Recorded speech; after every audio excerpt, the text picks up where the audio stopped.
Hindi nakayanan ng babaeng ito ang katotohanan na may ibang babae ang kanyang asawa. Para sa kanya, sinira nito ang kanilang masayang pamilya at dahil doon, gagawa siya ng isang bagay na gigimbal sa kanilang buong bayan. Magandang araw at welcome mga kakwentuhan. Sa mga taong mahilig sa mga true stories, true crime at kakaibang kwento, please subscribe and i-turn on ang notification bell para lagi kayong updated sa ating mga video. Simulan na natin ang kwento. Noong July 25, 2020, sa St. Petersburg, Russia, dumating sa kanilang apartment ang asawa ng isang sikat na rapper, umaasang sasalubungin siya ng pagbati ng kanyang asawa. Pero sa halip na yakap, ang tanging sumalubong sa kanya ay ang nakakabinging katahimikan lamang. Ayon pa rito, nang naglakad pa daw siya papasok sa bahay, doon na niya nadiskubre ang walang buhay na katawan ng asawa sa sahig nang may syringe sa kanyang tabi. At habang nakakaramdam di umano siya ng kilabot, naisip niyang nakakahiyang dahilan ng pagkamatay ang ma-overdose dahil sa droga, na sa sariling salita pa niya ay isa raw walang kwentang pagkawala na nagpapakitang hindi siya karapat-dapat para sa kanyang iconic status at para sa pagmamahal ng kanyang fans. Kaya sa kadahilanang ayaw niyang mabahiran ang legasiya nito, gumawa siya ng isang desisyon na siyang magdadala sa buong sitwasyon sa mas karumal-dumal na eksena. Ating alamin kung ano ang tumulak sa kanya upang gawin ang krimen at kung ito ba ay sadyang pinagplanuhan. Si Alexander Yusko ay mas kilala sa libu-libong fans niya bilang si Andy Cartwright. May edad itong 30 anyos at nagmula sa bansa ng Ukraine. Maliban sa pagiging isang magaling na rapper, may reputasyon din ito sa publiko bilang isang masayang pamilyadong tao. Isang ama sa kanyang 2 taong gulang na anak at kasal din sa asawa at business partner niyang si Marina Kokal na 36 years old naman. Pasyon nito ang music at nakapagtatag na siya ng pangalan sa industriya dahil sa pagiging magaling sa rap battle circuit na regular nang nakakakuha ng milyong-milyong views. Dahil dito, minamahal siya at hinahangaan ng maraming fans na handa silang sumuporta sa kanya sa kahit anumang bagay. Ang asawa niyang si Marina ay may mahalagang papel din sa kanyang karera kung saan ito ay katuwang niya sa maraming proyekto at siya pa nga ang nagmamanage sa kanyang schedule sa ilang pagkakataon. Kaya kung susumahin, isa naman silang masayang pamilya na may marangyang pamumuhay at magandang pagsasama. Yun nga lang sa pagtakbo ng panahon, isang malaking pagbabago ang naramdaman nito sa kanilang relasyon nang ang dating malambing at mapagmahal niyang asawang si Alexander ay bigla na lang naging ilang at lumalayo ang loob sa kanya. Agad na kinutuban si Marina na parang may mali, pero hindi niya nga lang alam kung ano pa talaga ito. Ayaw niya ring isipin ang posibilidad na baka nang bababae ang kanyang asawa. Noong nagsimula ang lockdown dahil sa COVID, lalo pang na-depress si Alex hanggang sa kinailangan niya na ring uminom ng gamot. Kung ito man ay dahil lamang sa lockdown o kung dahil na hindi na siya masaya sa kanilang relasyon, hindi natin sigurado. Ang may kasiguraduhan lang, bilang isang sikat na rapper na may maraming fans, hindi mabilang ang natatanggap niyang mensahe mula sa mga taong humahanga sa kanya. Ang iba pa nga sa kanila ay diretsyong nagsasabi na gusto nila itong makasama. Isa sa mga babaeng hindi nahihiyang ideklara na isa siyang super fan ni Alex ay ang dalagang nagngangalang Nadia Romanenko na 25 taong gulang. Sa katunayan, hindi lamang ito isang fan kundi isang kabit rin ng rapper. Ito ang isyong matagal na niyang inililihim sa kanyang pamilya na ayon pa sa mga alegasyon, 1 taon na niya itong kinikita kaya gusto niya na ring tapusin sana ang relasyon sa kanyang asawa. Saad pa ni Nadia, lahat daw ng nangyayari sa pagitan nilang dalawa ay nagaganap sa loob ng kanyang apartment kung saan pinili niyang umupa sa isang gusali na malapit lang din sa tinitirhan ng pamilya ni Alex.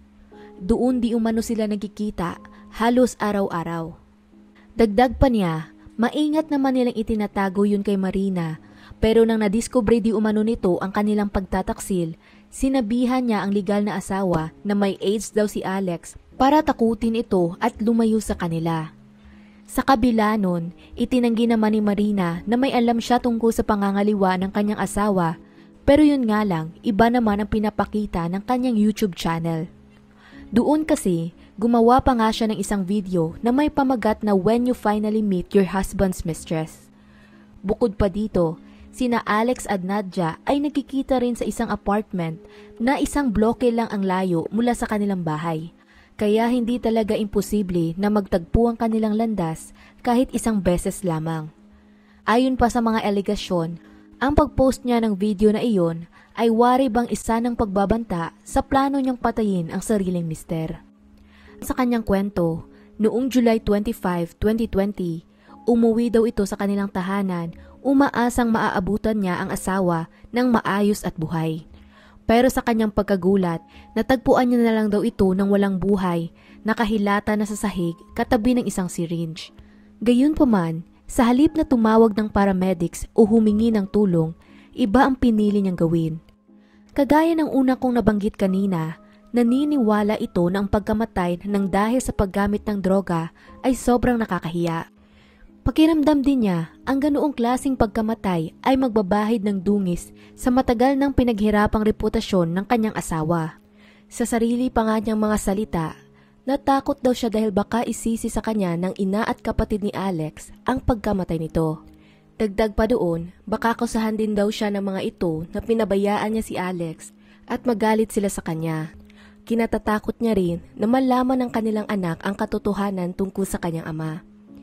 Pinag-isipan niya ito ng mahabang panahon di umano hanggang sa napagtanto niya na okay lang naman na basta na lang itong maglaho. Kaya ang kanyang napagdesisyonan, pagputol-putulin na lamang ang katawan nito at gumawa ng kwento na bigla na lang di umanong umalis ang asawa at hindi na bumalik. Nilaan niya ang mga sumunod na araw para sa kakilakilabot na bagay na iyon kung saan ginamit niya ang hakso at kutsilyo para chap-chapin sa 7 bahagi ang katawan ni Alex. Maingat niya itong binalot sa plastic pagkatapos bago inilagay sa ref. Samantala, nilinis naman niya ang lamang loob ng asawa sa pamamagitan ng washing machine. Ang lahat ng bagay na iyon ay isinagawa niya sa isang bakanting kwarto sa kanilang bahay na malapit lamang sa kwarto ng 2 taong gulang nilang anak. At kalaunan, ayon pa sa mga aligasyon, dumating din di umano ang ina ni Marina at ito ang tumulong sa kanya para linisin ang buong apartment.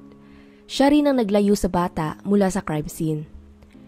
Sa loob ng 4 na araw, habang pinagputol-putol niya ang katawan ni Alex, ginagamit din ito ang kanyang social media para naman mag-reply sa fans at pagmukaing ito ay buhay pa rin.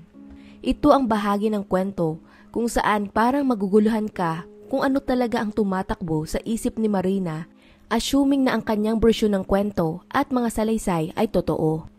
Bakit pa niya kinailangang pagputol-putulin ang katawan ni Alex? Bukod pa doon, ang pagiging sangkot ng kanyang ina sa buong sitwasyon ay talaga bang isang pagkilos lamang ng isang ina na gustong protektahan ng kanyang anak? O dahil ito ba ay sadyang bahagi na maingat ng pagpaplano ni Marina? Napuntong nakita niya na unti-unti na siyang nawawala ng kontrol sa sitwasyon, lumapit siya sa kanyang kaibigan na isang abogado para humingi ng payo.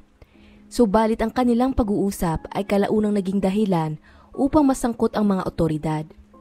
Di tumagal, inimbestigahan ng mga detectives ang apartment ng mag-asawa at ang unang bumungad lang sa kanila ay ang napakalinis na bahay at wala ring kahit anong kakaibang amoy na maiuugnay sa isang karumal-dumal na krimen.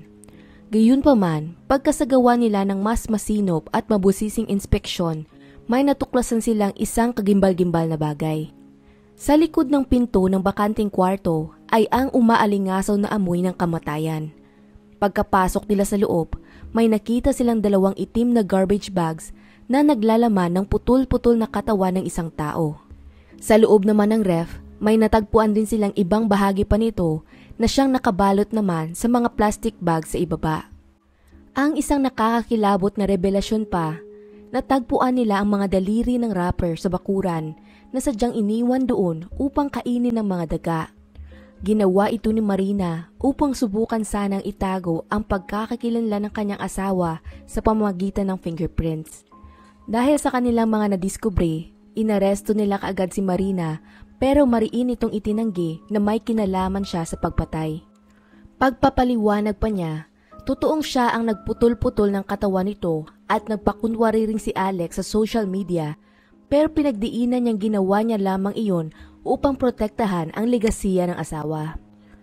During sa extensive search naman na isinagawa ng mga otoridad, nadiskubre nila na ang mga plato at mga kubyerto sa bahay ay nilinis gamit ang suka.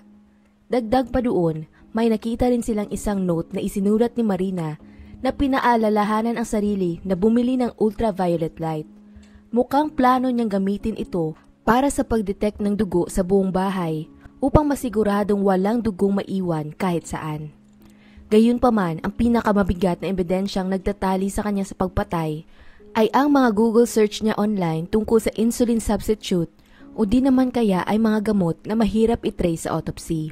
Nahanap naman nila iyon sa isang cellphone na natagpuan rin nila sa loob ng apartment. Maliban pa dito, ang pera na ginamit upang mabili ang gamot na iyon ay nagmula sa joint account nilang mag-asawa. July 31, 2020, si Marina at ang kanyang ina ay inilagay ng mga kapulisan sa solitary confinement hindi lamang dahil sa suspisyon laban sa kanila sa pagpatay kay Alex, kundi para bigyan din ang mga ito ng proteksyon mula sa mga galit na fans. Bilang resulta ng mga pangyayari, wala nang naiwang kahit sino para mag-alaga sa 2 taong gulang niyang anak, kaya inilagay ito ng mga otoridad sa ampunan.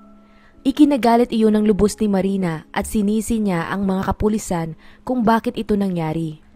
Dagdag pa doon, sinisi niya rin ang mga ito sa pagka-aresto ng kanyang ina, nagsasabing na babubulok na ito ngayon sa kulungan para sa nalalabi niyang buhay. Kalaunan, sa sinumpaang salaysay naman ni Marina sa pulisya, sinabi niya na namatay daw si Alex dahil sa overdose. Subalit pagkasagawa ng forensic team ng toxicology test sa bangkay, wala silang natagpuang kahit anumang gamot sa kanyang sistema. Ang lumalabas lang sa resulta ay may mataas itong alcohol level sa kanyang katawan. Sa makatuwid, mas lalo pang hindi naging maganda ang mga bagay para kay Marina. Dahil ang lumalabas, parang nagbigay ito ng false statement sa pulisya na overdose daw ang ikinamatay ni Alex. Nang nagsagawa pa sila ng ibang test para tingnan kung napainom ba ito ng mga gamot na posibleng pumatay sa kanya, negative din ang lumabas na resulta. Gayunpaman, ayon sa mga forensic experts, posible ding hindi accurate ito dahil hindi nila nagawang suriin ang nilalaman ng kanyang tiyan, pancreas, esophagus, gallbladder, urinary bladder, intestines, adrenal glands at prostate glands. Kasi either nawawala na ang mga lamang loob na ito o di naman kaya ay inilagay sa washing machine para linisin. August 3, 2020, tuluyan na sinampahan ng kasong murder si Marina at pansamantalang nilagay sa bilangguan habang naghihintay sa kanyang paglilitis. Ilang beses itong ininterrogate ng pulisya, subalit nagmatigas talaga siya at pinagpilitan na wala siyang kinalaman sa pagkamatay ni Alex. Itinanggi niya rin na siya ang bumili ng insulin substitute. Sa panahong ikinulong ng pulisya si Marina, ibinahagi naman ng kanyang abogado na siyang kaibigan din ito na noong una daw, inakusahan ng mga detectives ang kanyang kliyente na ininom niya ang dugo ng kanyang asawa at nakipagtalik sa mga labi nito. Gayunpaman, pinagdiinan niyang wala daw iyong katotohanan. Pagkalipas ng 1 taon nang wala pa ring solid na ebidensya laban kay Marina dahil sa wala silang makitang trace ng pagpatay sa katawan ni Alex, patuloy na inapila ng mga prosecutors na panatilihin sa bilangguan si Marina habang isinasagawa nila ang investigasyon. Ngunit ang pag-aresto dito ay 2 beses namang idiniklara na iligal ng korte. Kaya sa makatuwid, nang wala pa ring ebidensya laban sa kanya, napilitan silang palayain ito noong October 2021 at ilagay na lamang sa house arrest. Binigyan din siya ng korte ng temporary custody para sa kanyang anak, kung saan nagkita sila ulit pagkalipas ng 1 taon nito sa ampunan. Samantala, ang kanyang ina naman na si Eleanor ay itinuring din nilang suspect pero hindi na nila ito inakusahan ng involvement sa pagkamatay ni Alex at mula noon pinalaya na din nila ito. Sa kabila ng paglaya ni Marina, nanatili naman itong pangunahing suspect sa krimen kung saan ayon pa sa mga bagong reports, gamit di umano ang mga advanced test, lumalabas na ang ikinamatay ng rapper na si Andy Cartwright ay oxygen deprivation. Dagdag pa doon, lumalabas din sa report na pinagputol-putol ang kanyang katawan ilang minuto lang bago siya namatay. Na ang ibig sabihin, Habang chinachop-chop ito ni Marina, siya ay buhay pa. Pinapakita rin ng mga ebidensya na si Alex ay nasa state ng severe hypoxia o oxygen deficiency dahilan para ito ay mawala ng malay. Maaaring tumagal siya sa ganoong kalagayan ng ilang oras bago ito tuluyang pinatay ni Marina. Hanggang sa araw na ito, nananatili pa rin siya sa house arrest at hindi pa natatapos ang paglilitis ng kaso. Gayunpaman, kung sakaling dumating ang araw na mapatunayan itong guilty, paniguradong haharap ito sa habang buhay na pagkakakulong. At hanggang dito na lang ang kwento natin para sa araw na ito. Anong masasabi ninyo sa kaso? Kung nagustuhan nyo ang video na ito, maaari mong i-check ang ating channel para sa iba pang mga kwento. Muli, salamat sa inyong pakikinig at hanggang sa susunod mga kakantuhan.